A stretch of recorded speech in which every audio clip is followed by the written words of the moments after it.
Dios quiere que usted tenga en el día de hoy una fe de quilates. Más de 4 décadas dedicadas a la evangelización del mundo. Yo le estoy diciendo estas palabras para que usted fundamente su fe en realidades, en estas realidades eternas. Su contribución a la literatura cristiana hace evidente su compromiso con el Señor de hacer discípulos y formar ministros. La oferta del Señor a nuestras vidas es que nuestra fe crezca, que nuestra fe sea fortalecida. Escuchemos al doctor Díaz Pavón en Para que el mundo crea. Reciba la paz del Señor con mi salud. Cuánta alegría poder saludarles en el día de hoy. Así, damos comienzo a nuestro programa de hoy, Para que el mundo crea. Soy el pastor Díaz Pavón y me siento feliz de compartir con usted en el día de hoy. Hoy continuamos con el tema que comenzamos en el día de ayer. Ayer comencé a hablarles sobre el tema siempre es tiempo de fruto. Siempre es importante el fruto en el Señor. Siempre Dios espera que nosotros demos fruto. Bueno, ayer utilizamos el pasaje de la higuera, ¿recuerdan? Jesucristo acaba de hacer la entrada triunfal a Jerusalén, luego decide descender hacia Betania para pasar la noche y el próximo día van caminando y dice que Jesús tuvo hambre. Hoy ese tema del hambre de Dios me interesa. Claro, ayer estuvimos insistentes con el tema del fruto y de que Dios siempre espera algo de nosotros. La pregunta es, cuando hablamos de que Dios tiene hambre de qué? ¿Qué es lo que el Señor desea? ¿Qué es lo que el Señor anhela de nosotros? Hablamos de los higos, hablamos de que la higuera no tenía higos, aunque estaba cargada de flores, de hojas, y que de alguna forma se proyectaba como atractiva. Y aprovechamos para hablar de ese tipo de gente que se proyecta como atractivo, que se proyecta como que que hace promesa, pero que no cumple. Y no cumple porque su promesa no es real. No somos tan consagrados como decimos. No somos tan dedicados como decimos que somos. Y cuando el Señor se acerca, descubre que somos pura hoja y que no hay en nosotros higo. Dios nos libre de esa actitud y Dios nos ayude a tener fruto para Él en todo tiempo. Cerramos la ministración de ayer con un pasaje que está en el capítulo 9 del libro de Eclesiastés. Allí es donde el sabio Salomón nos aconseja: en todo tiempo sean blancos sus vestidos y nunca falte ungüento sobre su cabeza. Utilizamos ese versículo para insistir en que tenemos que estar preparados siempre. Y dije que cuando estamos preparados, cuando estamos listos, cuando le decimos al Señor, estoy disponible, el Señor va a hacer cosas en nuestras vidas que no esperábamos, cosas que no pedimos, a veces cosas que ni sabemos, pero Dios las hace. No tenemos que estar conscientes de todo lo que Dios está haciendo a nuestras espaldas, donde no vemos. Allí el Señor está haciendo provisión. Allí el Señor está supliendo y allí el Señor está bendiciendo. Bien, dejando esa base, en el día de hoy la pregunta es: ¿en qué consiste esa hambre de Dios? ¿En qué consiste esa hambre del Señor? De seguro Jesús tenía prisa cuando salía de Betania Es posible que simplemente no hubiese desayunado y que tuviese hambre física. Aprovechó la coyuntura para producir un milagro y para generar una enseñanza. Pero alejándonos del hambre física del Señor, tenemos que preguntarnos, ¿de qué tiene hambre Dios? ¿Qué le apetece? ¿Qué quiere Dios de nosotros? ¿Qué desea el Señor de nosotros? ¿Qué podemos dar? ¿Qué podemos ofrecer nosotros al Señor? Y eso nos lleva al capítulo 4 del mismo Evangelio. Estamos todavía en el Evangelio de Juan. En el capítulo 4 ocurre, recuerdan, la conversión de la mujer samaritana, la ministración de Jesús a una samaritana que estaba en el pozo. En ese contexto, capítulo 4 de Juan, llegamos al versículo 34. Yo quiero leerles realmente los dos versículos, 34 y 35. Jesús les dijo, mi comida es que haga la voluntad del que me envió y que acabe su obra. ¿No decís vosotros aún faltan 4 meses para que llegue la siega? He aquí os digo, alzad vuestros ojos y mirad los campos, porque ya están blancos para la siega. O como dice la Nueva Versión Internacional, ya la cosecha está madura. El fruto está maduro, está listo para que se recoja, está listo para ser cosechado. Bien, no les tengo que recordar que lo que ha sucedido es que la samaritana, luego de ser ministrada por Jesús, se fue a la ciudad a anunciar, a proclamar el mensaje del Evangelio. Allá conquistó un poco de gente que vinieron en tropel a ver a Jesús, a conocer al que le había ministrado a ella y a descubrir que ya no era por lo que ella decía, sino que ellos habrían de descubrir a Cristo, porque conocer al Señor no es asunto de referencia, es asunto de conocerle personalmente. Y así es que esta gente va a conocer al Señor personalmente. En tanto que eso ocurre, los discípulos están de regreso. Los discípulos han regresado para ministrar, para traer a Jesús lo que fueron a buscar para servir al Señor. Allí están los discípulos ahora listos para hacer su trabajo. Señor, aquí está la comida, trajimos la comida, trajimos los alimentos, aquí está todo lo que tú estás esperando, pero el Señor Jesús no quiso comer.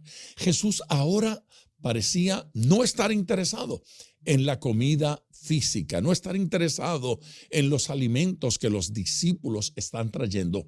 ¿De qué se trata? Jesús había mostrado hambre, Jesús había mostrado deseos de comer, Jesús había enviado a los discípulos a buscar comida, ellos la están trayendo, pero Jesús ahora no quiere comer y dice una frase significativa, una frase especial, creo que digna de que nosotros la discutamos en el día de hoy. Mi comida es que haga la voluntad del que me envió. Mi comida es. ¿Qué significa esto? ¿Que Jesús no estaba interesado en la comida física? No. Pero que esa comida física ahora estaba pasando a un segundo plano. Había algo más importante para el Señor, más importante que la comida física, la comida de naturaleza espiritual. Jesús está enseñándole algo nuevo a los discípulos. Mi comida es que haga la voluntad del que me envió. ¿Cuán importante es para nosotros hacer la voluntad de Dios? cuán importante es para nosotros hacer la voluntad de nuestro Padre Celestial. Cuán importante es para nosotros la voluntad de nuestro Señor Jesucristo. Significativamente importante, marcadamente importante. Lo que Jesús está diciéndole a los discípulos es que para Él, el todo en la vida, la razón por la que vive, no es comer, no es tener cosas, es hacer la voluntad del Padre. Tenemos que conocer, tenemos que relacionarnos con la voluntad de nuestro Padre Celestial para poder declarar que eso es nuestra comida. Esto no es un comentario meramente filosófico. Esto no es un comentario superficial. Jesucristo está diciendo algo real. Para mí es de suma importancia conocer la voluntad de mi Padre y hacerla. Sin comida no se puede vivir. Allí está ubicando Él la voluntad del Padre. Sin la voluntad del Padre no tengo vida. Sin la voluntad del Padre no tengo propósito. No me interesa el mañana, no me interesa el futuro, no me interesa cosa alguna, sino la voluntad del Padre, la voluntad de mi Padre Celestial. Y dice, y que acabe su obra. Con esa frase voy a regresar después de nuestra primera pausa. Pero en este momento tenemos que ir a esa pausa. Estoy hablando de la voluntad de Dios. Y estoy diciendo que para Jesús era comida, cosa indispensable, cosa de primera importancia. ¿Era tan importante para Jesús? ¿Cuán importante debe ser para nosotros? Vamos allá. Entonces, número telefónico a llamar es el 305-228-9697. Lo voy a repetir. El número es el 305-228-9697. Llame ahora para la oración. Llame ahora para compartir su petición. Será un placer orar con usted. Vamos a esa pausa. Regreso de inmediato. Regreso con ustedes en Para que el Mundo Crea. A ver, ¿dónde dejamos esto cuando fuimos a la pausa? Habíamos leído que Jesús dijo que mi comida es que haga la voluntad del Padre que me envió. El énfasis es que hacer la voluntad de Dios es vital, no es opcional. Usted me está atendiendo. No es opcional, es vital, es determinante. Jesucristo nunca consideró que Él podría hacer o no la voluntad de su Padre, que Él podía responder o no responder, conducirse o no conducirse. No hay opción. La voluntad del Padre no es opcional. Por otro lado, Dios no tiene múltiples voluntades. Dios tiene una sola voluntad, porque Dios no es esquizofrénico. Dios tiene una voluntad. Esa voluntad de Dios es buena. Esa voluntad de Dios es agradable. Esa voluntad de Dios es perfecta. Pero es la misma voluntad. La voluntad de Dios siempre es buena, siempre es agradable, siempre es perfecta. La idea de que Dios tiene una voluntad buena y tiene otra voluntad que es agradable y otra voluntad que es perfecta, una voluntad por grados, no es real. Algo es lo que Dios quiere para nosotros o algo no es lo que Dios quiere para nosotros. Descubrir ese plan de Dios para nuestras vidas es importante, es determinante a la hora de avanzar en el propósito de Dios y a la hora de agradar al Señor. El Señor Jesús añade una cláusula, otra frase a la oración, dice, y que acabe su obra. A ver, no basta con comenzar la obra de Dios, hay que acabarla. No basta con iniciarlo. Dice la Escritura que el inicio del negocio no es lo más importante. Lo más importante es cómo finaliza el negocio, cómo terminan los asuntos. No basta con comenzar la obra de Dios, es necesario terminarlo de hacer, terminarlo de realizar. Es necesario que se materialice el proyecto hasta el fin, no dejarlo a mitad de camino. Somos muy dados a iniciar proyectos que no culminamos. Somos muy dados a iniciar proyectos que dejamos a mitad de camino. Y eso en todos los aspectos de nuestra vida. La mayoría, dije la mayoría, no dije todos, pero la mayoría de los divorcios son simplemente proyectos que no culminamos. En algún momento, cuando el proyecto se torna pesado, difícil, lo abandonamos. Por eso la gente se divorcia. Por eso abandonan negocios, empresas, proyectos en desarrollo, porque llega el momento, llega el punto donde el negocio se torna duro. ¿Se imagina usted lo que hubiese sucedido con Jesucristo si en el momento en que la voluntad de Dios para con él se tornó dura, difícil, pesada, Jesús hubiese decidido abandonarlo y decir, no, esto no es para mí, esto está muy difícil? Entonces, ni usted ni yo seríamos salvos. La iglesia no existiría porque Jesucristo habría abandonado el proyecto del Padre. Pero no fue eso lo que hizo, sino que dice que culminó. Yo voy a comer la voluntad de Dios y voy a terminar su obra. Luego el versículo sigue diciendo, ¿no decís vosotros, aún faltan 4 meses para que llegue la siega? He aquí os digo, alzad vuestros ojos y mirad los campos, porque ya están blancos para la siega. Y dije que la Nueva Versión Internacional allí dice, ya la cosecha está madura, ya la cosecha está lista para ser recogida. Importante detalle aquí, muy importante. Jesucristo está diciendo, todo está listo, tenemos ya que cosechar, pero ustedes, nos dice a nosotros, y en este caso a los discípulos directamente, tienen un problema de visión. Cuando ustedes miran los campos, ustedes dicen, falta todavía para la cosecha, faltan 4 meses.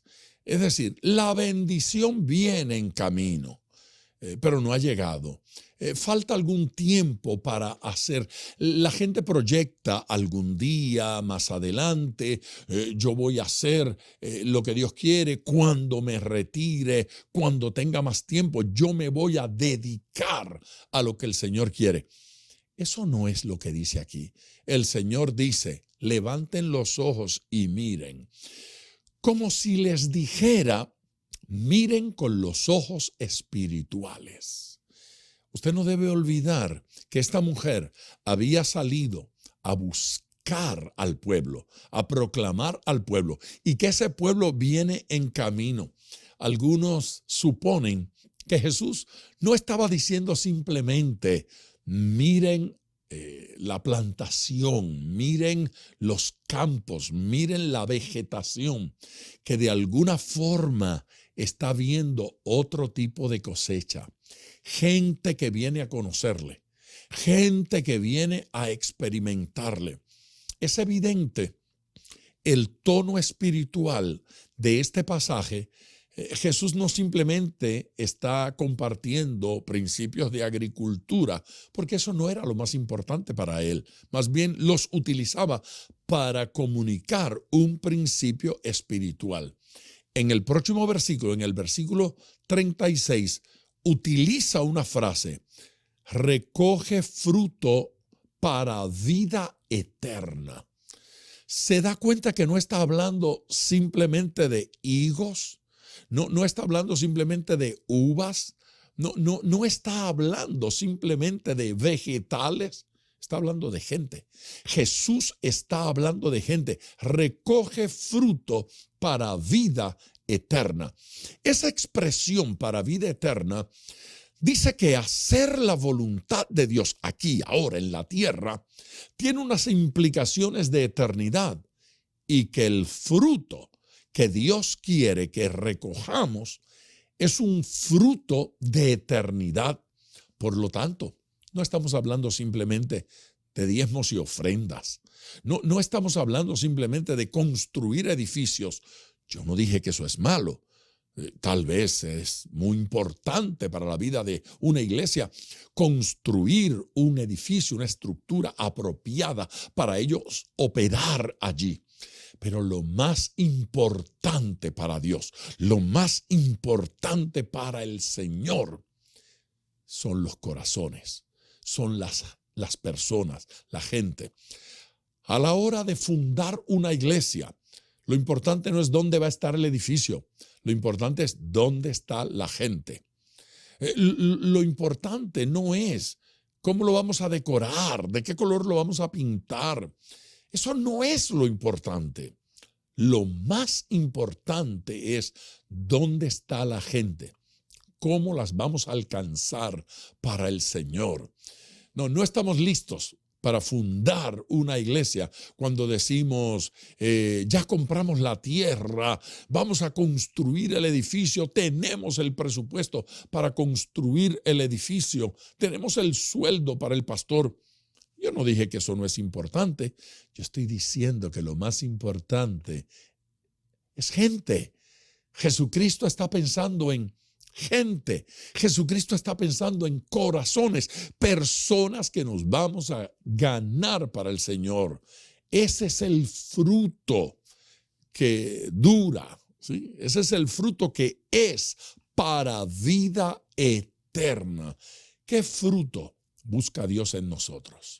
¿Cuál es el fruto que el Señor quiere que demos? Podemos hablar de tantas cosas que son buenas. Podemos hablar de alabanza, podemos hablar de ayuno, podemos hablar de oración, podemos hablar de vida santa, y todo eso es importantísimo para Dios. Pero créame, ocupa un lugar de suma importancia que ganemos gente, que ganemos vidas para el Señor. Todo hijo de Dios ha sido llamado a dar fruto. Voy a abundar en eso al regresar de esta nuestra próxima pausa. Vamos a ella y regreso con ustedes en breve. De regreso con ustedes, ya en la parte final de nuestro programa. Estamos trabajando con esto del hambre de Dios y viendo en estos versículos que esa hambre de Dios es por almas, por vidas que se convierten. Fruto espiritual. El versículo decía, recoge fruto para vida eterna.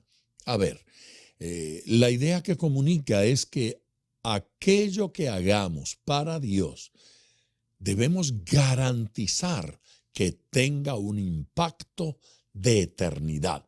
Dios quiere que tenga un impacto de eternidad. No es solo para la tierra, no es solo para aquí. Si aquello con lo que servimos al Señor, si aquello que hacemos para Dios solo sirve para la tierra, de seguro no estamos realizando para Dios la mejor labor. No hay mejor labor que aquella de conducir vidas a los pies de Jesucristo. Jesucristo no vino a este mundo para otra cosa que no fuera para salvarnos. La salvación de nuestras vidas, el perdón de nuestros pecados, prepararnos para la eternidad es el principal trabajo que nuestro Señor Jesucristo realizó. Es a lo que vino. Vino para traer perdón, vino para que naciéramos de nuevo, vino para salvarnos. Y entonces, si ese era el trabajo que Jesús estaba haciendo para su Padre, ¿cuál es el trabajo que nosotros vamos a hacer para Él? no es otro sino el de asistirlo, acompañarlo, realizar la misma labor. Jesucristo nos enseñó al principio: mi Padre hasta ahora trabaja y yo trabajo, dijo Jesús. Las obras que veo hacer al Padre, esas son las que hago. Otra vez, Jesús hablando. Tenemos que aprender de Él. Si mi Padre trabaja y mi Señor trabaja, entonces yo tengo que trabajar. Y si lo que Jesús veía al Padre hacer, eso Él hacía, lo que nosotros vemos a Jesús hacer es lo que debemos hacer. No es algo que debemos inventar, no es algo que nosotros debemos crear, es aquello que le debemos hacer a Él. Dios no espera que nosotros seamos originales. Dios no espera que nosotros creemos o diseñemos alguna forma nueva de servirle. Dios quiere que nosotros le imitemos. Dios quiere que nosotros repitamos lo que Él hace. Simplemente lo imitemos a Él. En el Evangelio según Lucas, en el capítulo 10 y versículo número 2, leemos: y les decía, la mies a la verdad es mucha, mas los obreros pocos. Por tanto, rogad al Señor de la mies que envíe obreros a su mies. Inmediatamente, eso fue el versículo 2. Inmediatamente el versículo 3 dice: id, he aquí yo os envío. Qué interesante, ¿no es cierto? En el versículo 2 está diciendo: rogad al Señor de la mies que envíe obreros a su mies. Pero en el versículo 3 entonces dice: id, vayan ustedes, yo os envío. Así es que al mismo a quien Dios le siembra la responsabilidad de clamar para que Dios envíe obreros a la mies, a esos mismos los envía. Cuando estamos anhelando que Dios envíe obreros, cuando estamos anhelando que Dios use gente para la salvación de vidas, sepa que nos convertimos en los candidatos para ser usados por el Señor. Lo primero que Dios va a colocar en el corazón del hombre, de la mujer, del siervo, la sierva del Señor, es deseo porque las almas se salven. Deseo porque vidas sean transformadas, porque personas sean alcanzados por Él. Y cuando eso ocurre en nuestros corazones, va a llegar la voz de Dios que dice: id. Primero dice rogad y luego dice id. ¿Se da cuenta que el proceso comienza con querer, con anhelar, con desear? Que la próxima etapa es el ruego, la oración, el clamor, y que finalmente entonces Él nos envía. Por lo tanto, tenemos que obedecer, tenemos que responder. Doquiera va a haber un avivamiento, un mover del Señor. Lo primero que sucede es que la gente comienza a anhelarlo. Es necesario primero anhelar que gente sea salva, orar, pedirlos, clamar, rogar por ellos antes de que se conviertan. La acción de la evangelización, la acción evangelística, el mover de Dios para la salvación de vidas, comienza con clamor. Aquella gente que va a ser usada por Dios, primero quiere, primero anhela, primero desea, ruega, intercede delante de Dios. Por lo tanto, no es raro, no es impropio ni incorrecto decir que lo primero que Dios va a hacer con nosotros es sembrar en nuestros corazones amor por las almas. No piense que una persona va a ganar vidas para Cristo si no los ama. Tiene que haber amor por las almas. ¿Qué fue lo que Jesús sintió por la multitud que lo seguía y que en algún momento se agolpaban para acercarse a Jesús. La Biblia dice que sintió compasión por ellos. Eso de compasión no es otra cosa, sino un compromiso del corazón. Compasión es amar. Compasión es tener misericordia. Compasión es identificarse con la necesidad de esa gente. No vamos a ver fruto a menos que amemos a las vidas necesitadas, al pecador, al necesitado. Fíjese que el Señor Jesús explica este asunto de la compasión y las vidas necesitadas. Él lo explica así. Dice que estaban desorientadas, ¿sí? Como ovejas que no tienen pastor.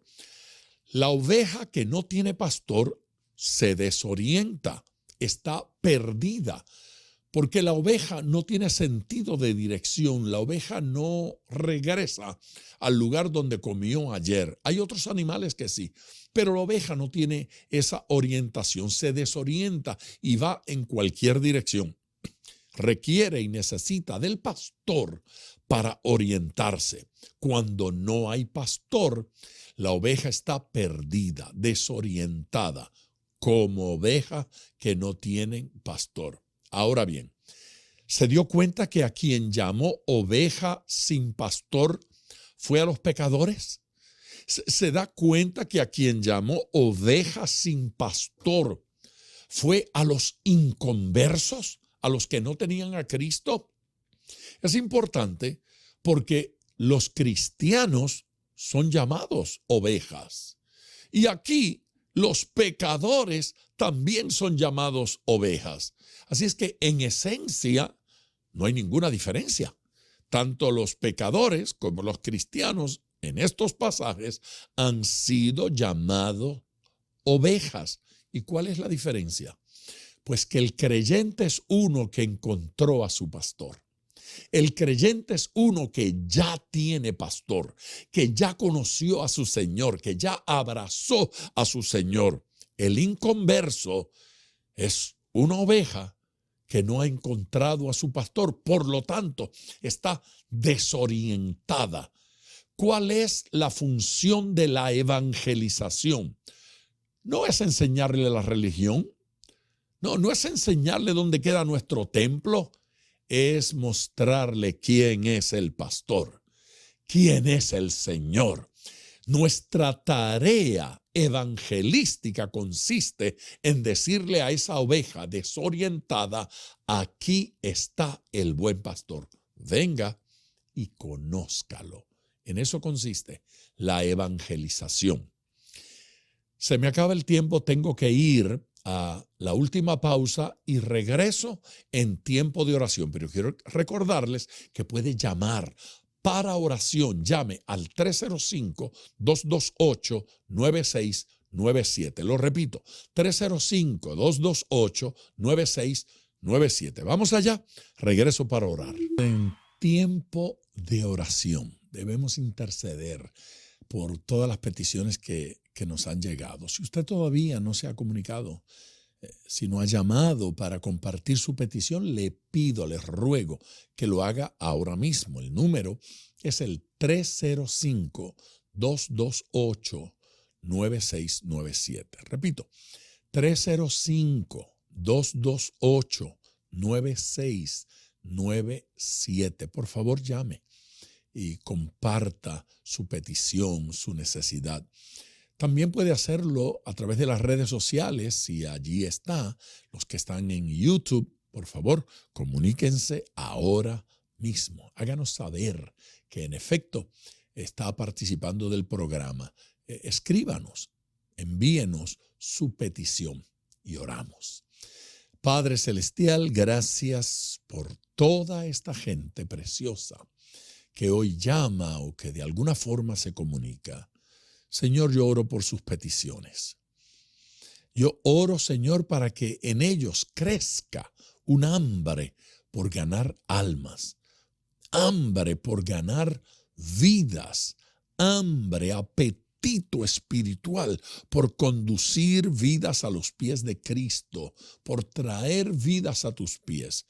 Señor Jesús, que la salvación de las almas sea lo más importante para cada uno de nosotros, que la salvación de las almas se convierta en algo tan significativo e importante para cada uno de estos tus hijos, que como en Cristo hubo ese apetito, lo haya en nosotros también. En el nombre de Jesús.